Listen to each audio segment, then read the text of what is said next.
ओम शांति। 11 अगस्त 2021 की साकार मुरली से होमवर्क। आज बाबा को माँ के संबंध से याद करेंगे।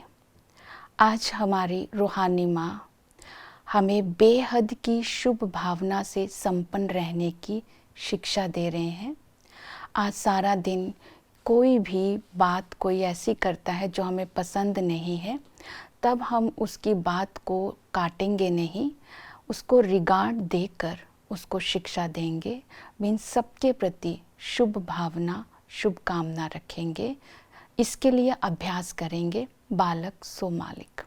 तो इस अभ्यास से देह अभिमान नहीं आएगा और स्थिति भी एक रस रहेगी। आज की मुरली में बाबा ने कहा, विनाश काले विपरीत बुद्धि विनिश्यन्ति और विनाश काले प्रीत बुद्धि विजयन्ति। तो प्रीत बुद्धि अर्थात क्या?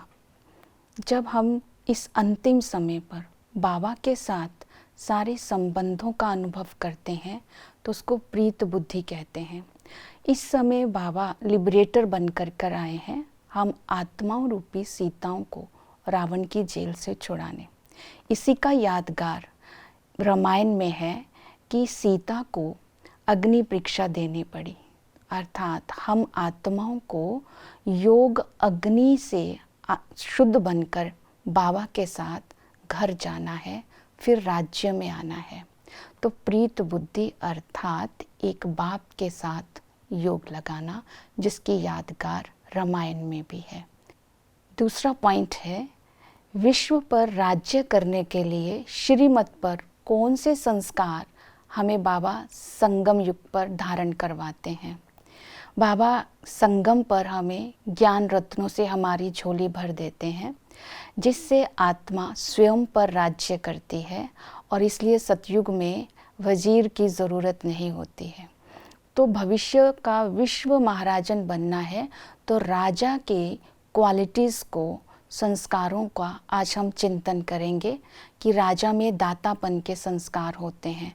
तो संगम पर बाबा हमें ये संस्कार दे रहे हैं कि दूसरों की अंधों की लाठी बनना है, अर्थात अन्य आत्माओं को भी रास्ता दिखाना है।